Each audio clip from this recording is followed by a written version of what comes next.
네, 미국에 살다 보면 각 지역마다 특히 이제 그 날씨와 관련돼서 장단점이 다 있죠. 뭐 장점도 장점이지만 굳이 이제 따진다면 단점이 다 있습니다. 뭐 예를 들어서 텍사스 쪽에 사시는 분들은 1년에 한 번씩 뭐 지역마다 좀 다르겠지만 그 토네이도 같은 게 와서 좀 늘 걱정하고 그런 분들 많이 계시죠. 그리고 이제 뭐 저 뉴욕 쪽이나 이제 북쪽의 캐나다 접경 지역 쪽은 또 겨울에 너무 추워서 또 이제 눈이 너무 많이 와서 제 친구도 이제 저 워싱턴 DC 인근에 사는데 겨울에 눈이 오는 건 괜찮고 또 추운 건 괜찮은데 눈이 이제 너무 많이 오면 하루 종일 눈 쓸다가 그냥 끝난다 뭐 이래서 힘들다 뭐 이런 얘기도 좀 듣곤 했는데 다 단점이 있습니다. 이제 이거 사실 날씨와 관련해서 날씨 천국이라고 불리우는 게 사실 바로 이제 좀 캘리포니아인데요. 사실 캘리포니아도 샌프란시스코나 이 북쪽보다는 조금 더 훨씬 남쪽이 훨씬 더 따뜻하죠. 위도가 아무래도 남쪽이면.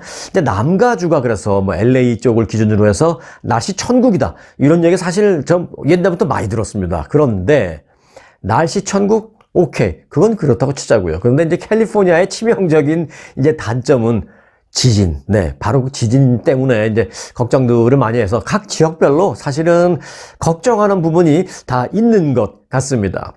자, 이제 캘리포니아에 그런데 최근에 지난주 그리고 지지난주 이어서 좀 작지만 잦은 그런 지진이 좀 계속 있었거든요. 네, 그와 관련된 키워드가 오늘 있어서 살짝 좀 부연 설명을 하고 이제 시작을 했습니다. 자, 오늘 키워드 소개해 드립니다. 첫 번째 키워드는요.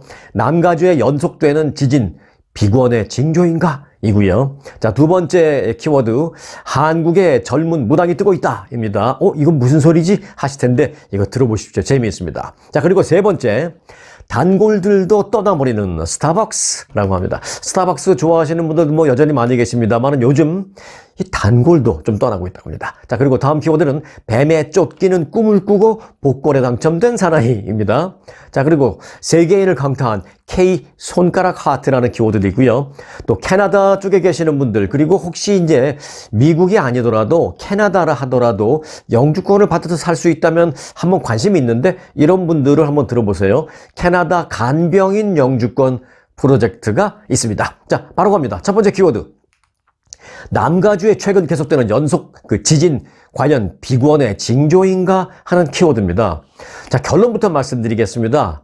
LA 타임즈는요, 이 남가주의 여러 지역에 걸쳐서 최근에 연속적으로 발생한 그 지진들이 사실 빅원을 예고하는가라는 질문이 많이 있지만 그 질문에 우리 LA 타임즈의 대답은 No. 아니다 라고 이렇게 기사를 그렇게 썼습니다. 무슨 학술집 같이 기사를 그렇게 썼어요. 그래서 최근 그 남가주에는요 지진 소식이 잇따르고 있는데 예를 들면 지난 5월 31일 오하이밸리라는 LA에서 한 1시간 정도 북쪽으로 가면 되는 곳인데 그곳에 또 규모 한 3.5 정도의 지진이 발생했습니다. 그리고 조금 더 1시간 더 올라가면 있는 곳인데 이제 산타바바라 그쪽에서 LA까지 흔들림이 감지됐다라고 전하고 있습니다. 그리고 이제 지난주 LA 동부와 또 파사다나 인근인 엘세레노에서 잇따라 역시 3.5에서 4 그 사이에 지진이 발생했습니다. 이 3.5에서 4 하면 사실은 이제 지진을 겪어보지 않은 그런 곳에 사시는 분들은 그게 이제 큰 거야, 작은 거야 생각하실 텐데 LA에서 지진을 많이 겪어본 우리들의 입장으로 본다면 사실은 뭐 그렇게 큰 지진은 아닙니다. 그런데 그것도 이제 종류가 있죠. 그 지진이 발생한 그 진앙지에서 가까운 데 사는 사람들은 흔들림을 많이 느낄 수 있는 정도는 충분히 되고요. 또 똑같이 3.5, 뭐 4라 하더라도 그 진앙지가 도심지와 좀 떨어져 있거나 뭐 바다 쪽에서 발생했다거나 그러면은 진동을 좀 적게 느낍니다. 뭐 차이는 있지만 여하튼 규모는 이번에 그랬었습니다. 그리고 이제 이어서 지난 2일 드디어 6월 달에 들어서 지난 2일 규모 3.4가 발생했고요. 이틀 뒤인 4일 규모 또 2.8의 지진이 남가주에서 계속 있었습니다.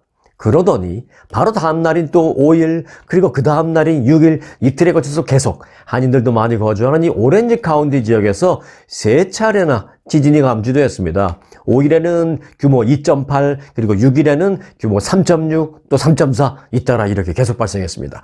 그러니까 이제 규모가 작다 하더라도 그런 작은 흔들림이라도 겪게 되는 그런 사람들은 이게 불안한 거죠. 이거 어제도 흔들렸는데 오늘 또 흔들리네. 그러더니 또 몇 시간 있다 또 흔들리네. 불안할 수밖에 없습니다. 자, 그런데 이번 지진들이 전반적으로 규모가 강하지는 않습니다만은 흔들림을 느낀 주민들이 많았다는 특징이 있습니다. 왜요? 도심지에서 발생했기 때문입니다. 자, 남가주에서는 워낙 지진이 자주 일어나는 편이라 어찌 보면 뭐 그럴 수도 있지라고 생각할 수도 있고, 또 한편으로는 뭐 이러다가 큰 게 오는 거 아닌가 이런 불안감, 상반되는 두 가지 감정을 가질 수도 있습니다. 그래서 주민들이 그런 부분을 가장 궁금해합니다. 저는 사실은 한 20몇 년 전에 그 고층 빌딩 20층에서 그 방송을 하고 있다가 갑자기 지진이 났습니다. 그런데 사실은 이게 고층으로 올라가면 올라갈수록 이게 좀 플렉시블하게 만들었기 때문에 흔들림은 더 큽니다. 높이 올라가면 올라갈수록. 사실은 그런데 그 흔들림이 좀 있어야 그게 안전한 거거든요. 그런데 뭐 이건 이론이지 실제로 20층에서 이렇게 흔들림을 느껴보세요. 굉장히 겁납니다. 그래도 제가 뭐 개인적인 얘기입니다만 저 자신을 스스로 자랑스럽게 생각하는 것 중에 하나는 뭐냐면, 그 순간에 제가 도망가지 않고 어디로 숨지 않고 바로 방송 라이브 뉴스를 하고 있는 순간에 지진이 나는 것을 느끼는 순간 제가 한 건 무엇이었냐?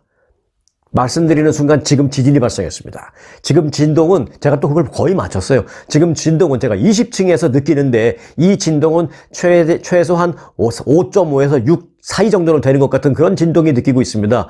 혹시 이 진동을 느끼시는 분들은 서둘러서 빨리 밖으로 피하시든지 안 되면 책상 밑으로 들어가시기를 말씀드리겠습니다. 다시 한번 말씀드립니다 하면서 계속 제가 그 방송을 했다라는 점, 이 점을 전 스스로 조금 자랑스럽게 생각하는 부분인데, 여하튼 그 진동이 좀 실제로 겪으면 좀 무섭다라는 그 말씀을 드리려고 했던 것입니다. 자, 다시 본론으로 들어가서요.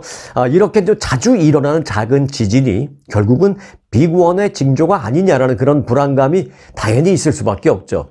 자, 그런데 이와 관련해서 전문가들은 과거의 기록과 비교를 해봤을 때 빅원의 징조다라고 볼 필요는 없다라고 얘기하고 있습니다. 근데 그 전문가들은 무슨 근거로 그런 말을 할까요? 지질조사국의 수잔 허프 박사는 LA 타임즈와의 인터뷰에서 이렇게 말했습니다. 캘리포니아주에서 작은 지진이 일어난 뒤에 큰 지진이 발생할 확률은 20분의 1이다. 그러니까 대충 한 5%다. 뭐 이렇게 얘기하고 있습니다. 뭐 5%가 뭐 높다면 높고 아니라면 아니지만 전문가들은 그다지 높은 확률로 볼 필요는 없다라는 그런 분석을 내놓고 있습니다. 일반적으로요. 빅원이라는 것은 그 전문가들이 큰 걱정을 하지 말라라는 이유 중에 또 하나는 이겁니다. 일반적으로 빅원이라는 것은 작은 규모의 지진이 한 군데에서 발생했고 또 발생했다. 그리고 나면 이곳에서 빅원이 발생할 수 있는 확률이 조금씩 올라가는 건 맞다고 합니다. 그런데 이번에 그 남가주에서 발생한 지진은 작지만 이곳에서 한두 번, 이곳에서 한두 번, 또 저쪽에서 한두 번 이렇게 발생했기 때문에 이렇게 그 지역이 지역이 전혀 상관없는 지역에서 발생한 것은 이곳에서 발생할 빅원의 징조는 아니다라는 것이죠. 그런 차원에서 이제 큰 걱정을 하지 말라라는 것인데, 그래도 걱정할 부분은 있습니다. 뭐 이쪽 저쪽 잦은 지진이 났다라는 점, 그건 아니지만 빅원 가능성과 별개로 다른 걱정거리가 있다라는 것입니다. 어떤 것이냐면, 물론 이제 필요 이상의 불안감을 가질 필요는 없다라는 전제로 제가 말씀드립니다. 다만 좀 대비는 해야 되겠다. 다른 측면에서 우리가 생각을 해서 대비해야 되겠다. 이런 차원에서 말씀을 드리겠습니다. 이번에 그 이곳저곳의 작은 규모 지진을 보면서 우리가 생각해야 할 점, 바로 지금까지 알려져 있는 그 특정 지진대, 이제 우리는 캘리포니아 주민들은 다 압니다. 샌 앤드리아스 지진대라고 합니다. 그 특정 샌 앤드리아스 지진대를 중심으로만 지진 대비가 우리가 되어 있는 건 아닌지, 이런 부분을 생각해야 된 어떤 경종을 울려주는 그런 작은 지진들이었다는 것입니다. 지금까지 잘 알려진 남가주의 그 지진대, 말씀드린 대로 그 샌 앤드리아스 지진대인데, 여기에 더불어서 새로운 지진대도 우리가 신경 써야 한다는 것입니다. 그게 뭐냐면 뿌엔테 힐스 지진대라는 것입니다. 요번에 최근에 그 작은 지진이 그 잦은 그 횟수로 나타난 그런 것들이 바로 그 뿌엔테 힐스 지진대에서 발생했기 때문입니다. 지난주 패사데나 부근을 흔든 지진이 바로 이 뿌엔테 힐스 단층 밑에서 난 지진이고요. 다른 지역도 마찬가지였습니다. 그런데 이제 특징이 있습니다. 뿌엔테 힐스 단층이라는 것은요, 인구가 좀 많이 몰려있는 도심지 아래에 있는 지진대다 라는 게 이게 이제 걱정거리입니다. 이 푸엔테 히스 지진 때는 사실 많이 알려지지도 않았습니다. 그리고 뭐 지진이 자주 발생하는 것도 아니고 지금 최근 몇백 년 사이에 큰 지진이 있었던 적도 없습니다. 그럼에도 불구하고 우리가 걱정해야 될, 대비를 해야 될 이유는 있습니다. 자, 인구가 적은 사막에 걸쳐 있는 그 샌 앤드리아스 지진 때 우리가 잘 알고 있는 그것뿐만이 아니라 이 도심지 아래에 있는 또 다른 지진 때가 존재한다라는 사실입니다. 그게 바로 푸엔테 힐스 지진 때라는 것입니다. 이 같은 도시 아래의 지진 때는 멀게는 한 1000년 정도까지 소강 상태였다고 합니다. 그런데 이 소강 상태가 언젠가는 끝이 날 수 있기 때문에 언젠가는 끝날 것이다라는 예측이 있는 만큼 이 푸엔테 힐스 지진 때를 중심으로 한 대비도 철저히 해야 한다. 라는 전문가들의 경고입니다. 그런 경고를 이번에 우리가 받았다라는 것입니다.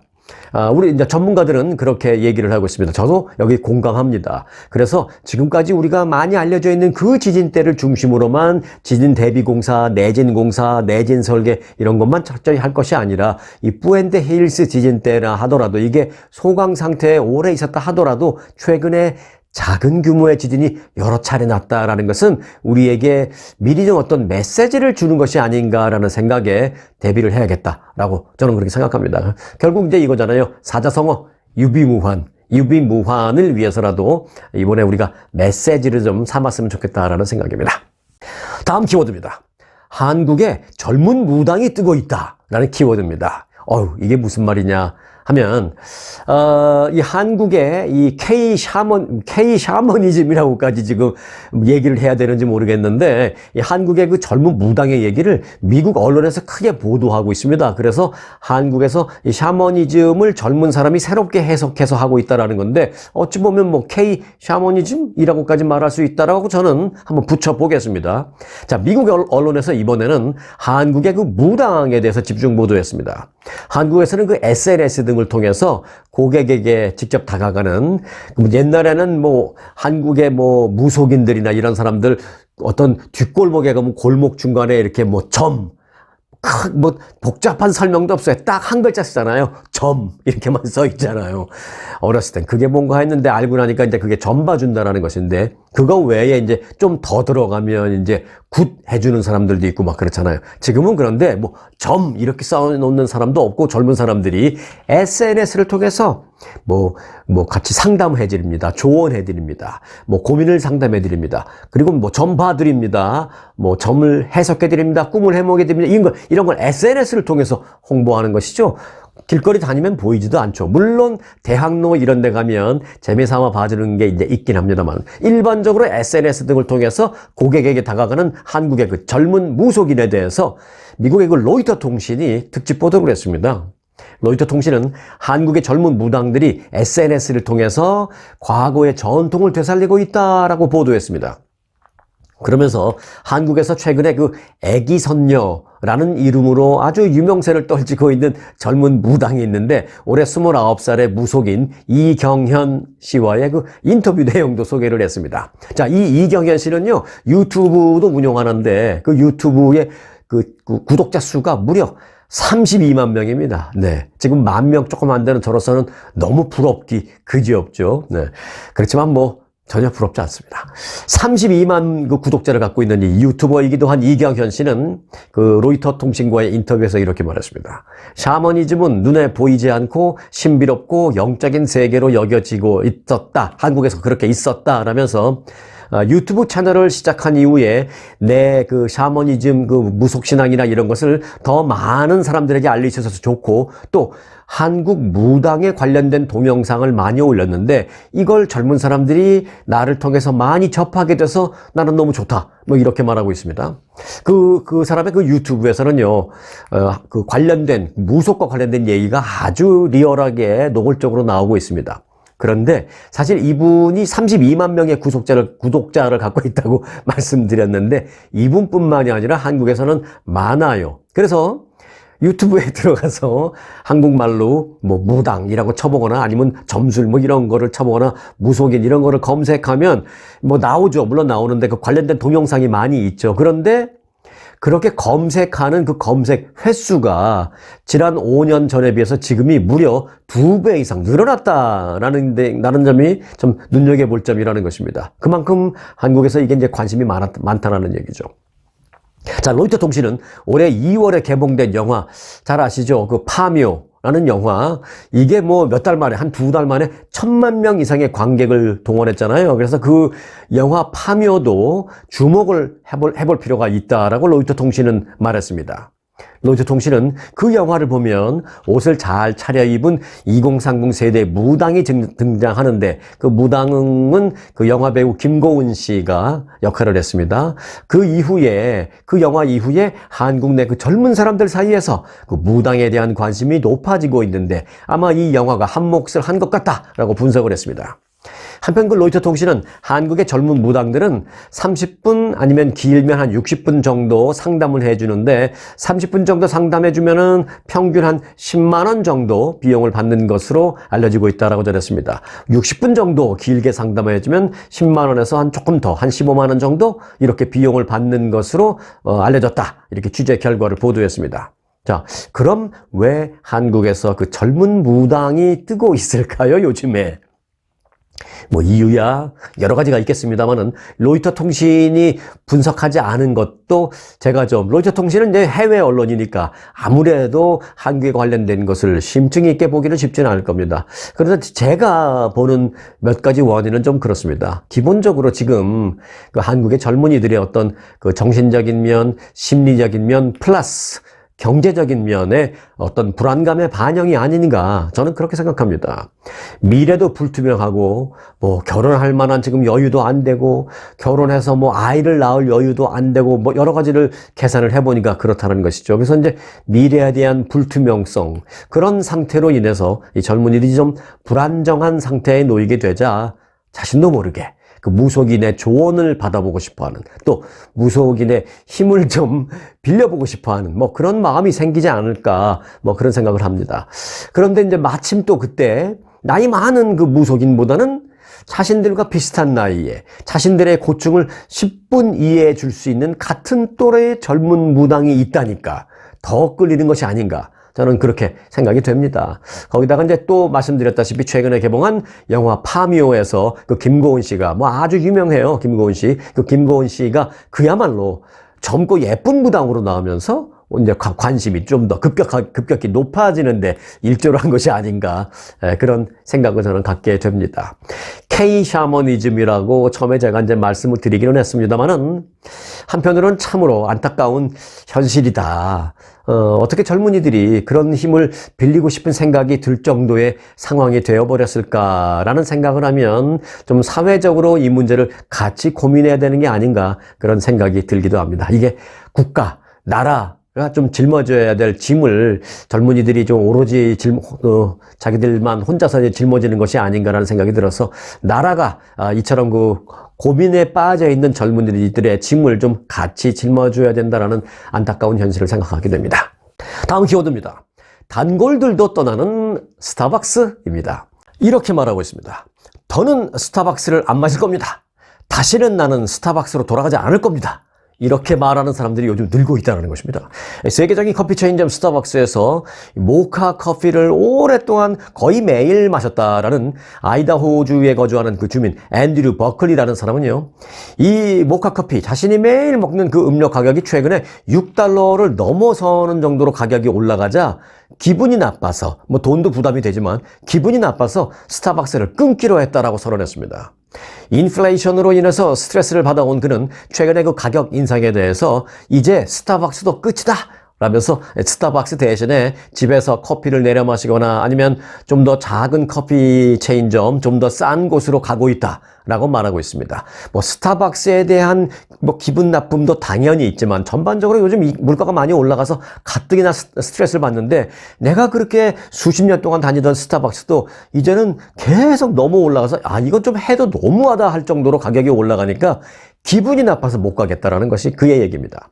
고물가의 여파로 소비자들이 지갑을 닫기 시작하면서 스타벅스도 이제는 고전을 하고 있는 모양입니다. 이 BBC 방송이 보도를 했는데, 보도 내용에 따르면 올해 초 스타벅스의 전 세계 매출은 실제로 1년 전에 비해서 1.8% 감소했습니다. 특히 그 최대 시장인 이 미국에서는요, 최소한 1년 이상 영업한 그런 점포들의 매출만 봤을 때도 3% 매상이 줄었습니다.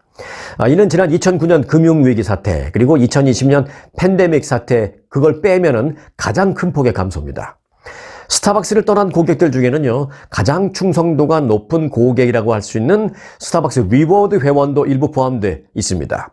리워드 회원 수는 전분기 대비 지금 현재 약 4% 정도 줄어드는 것으로 밝혀졌습니다.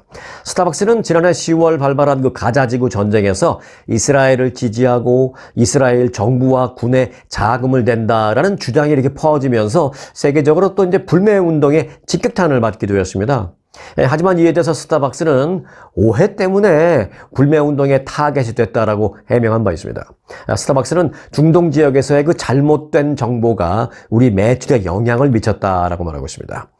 이는 오해 때문에 불거진 피해다라는 게 이제 스타벅스의 해명인데, 여하튼 그 불매운동과는 별개로 최근 그 고물가 속에 스타벅스 커피의 가격이 너무 올라서 기존의 충성 고객들까지도 하나둘씩 스타벅스를 떠나는 현상이 일고 있다라는 분석이 BBC가 어제 보도한 내용입니다.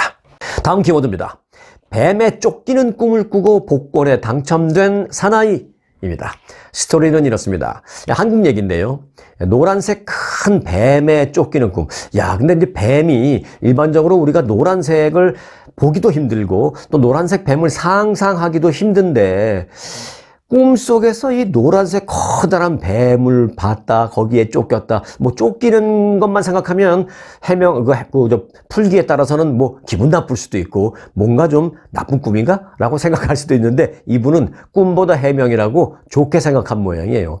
노란색 커다란 뱀에 쫓기는 꿈을 꾸고 그리고 나서 로또를 샀는데 그 복권이 1등에 당첨된 사연이 알려졌습니다.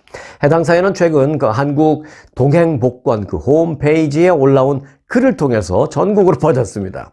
부산 동구에 있는 한 복권 판매점에서 복권을 구입한 이 당첨자는 평소에는 그냥 한 일주일에 한 번 정도씩, 한 번 가면 한 1,000원짜리 복권 5장 정도, 5,000원씩 정도 그렇게 산다고 합니다. 일주일에 한 번씩 5장씩 꾸준하게 오랫동안 그렇게 복권을 구매했다고 합니다. 그런데 최근에 말씀드렸다시피 노란색을 띤 큰 뱀이 나타나서 자신에게 달려들어서 그 뱀을 피해서 막 도망치는 꿈을 꿨다고 했습니다. 일반적으로 이렇게 막 도망치는 꿈을 꾸면 막 기분 나쁘다고 생각할 텐데, 이분은 그 후에 이제 며칠 뒤에 뭐 반찬거리를 살 겸 집 근처에 있는 마트에 가는 길에 그 꿈을 꿨던 생각이 나서, 그게 기분 나쁘게 생각하지 말고 좋은 꿈이었을 수도 있지 않느냐라는 생각이 들어서 복권 판매점에 쓱 들어가서 5,000원어치의 복권을 평소처럼 구매를 했습니다. 평소에도 일주일에 한 번씩 5장 사니까 그렇게 구매했습니다. 그리고 나와서 집으로 돌아가는 길에 갑자기 또 다른 복권 판매점이 보였는데, 거기는 한 번도 간 적이 없었어요. 거기 가서 왠지 여기에서 하나만 더 살까라는 생각이 들었다고 합니다. 그래서 거기 가서 한국에, 저도 뭐 이 복권 내용을 잘 모르지만 스피또 1000이라는 복권이 있다고 합니다. 그거를 들어가서 5장도 아니고 10장도 아니고 딱 한 장, 1,000원 내고 딱 한 장을 구매했습니다. 이 스피또 1000이라는 복권은 한 장에 1,000원이라고 합니다. 그래서 이제 집에 돌아가서 곧장 확인을 해본 결과, 마지막에 자기가 저기서 한 장만 더 살까라고 생각했던 그 집에서 산 그 1,000원짜리 복권이 당첨된 겁니다.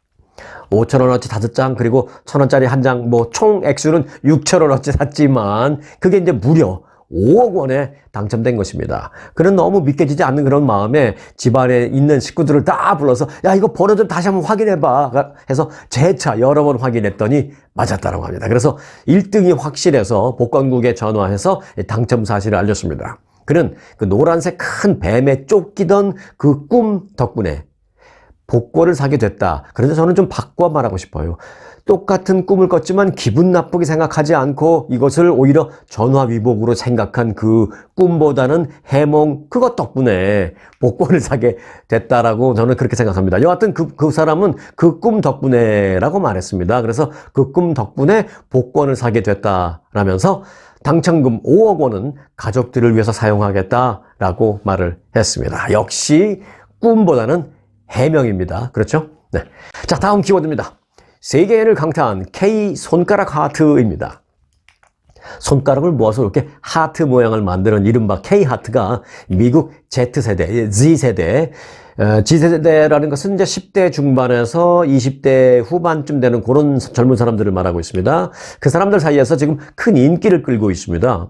이 월스트리트 저널 보도 내용인데요. 내용인즉 한국은 물론 미국의 그 Z세대가 애정을 표현하기 위해서 몇 가지 새로운 제스처를 채택했다 라면서 손가락 하트를 포함한 여러 종류의 하트가 이 Z세대에게 큰 인기를 끌고 있다라고 전했습니다. 이게 이제 한국의 Z세대를 말하는 것이 아니라 미국의 Z세대, 미국의 Z세대를 말하는 것입니다. 그러면서 이제 엄지손가락 볼 아랫부분에 대고 이제 네 손가락을 구부려서 하는 이런 그 손가락 하트. 그리고 또 이제 이런 것도 있죠. 이렇게 볼 옆에다 하는 볼 하트.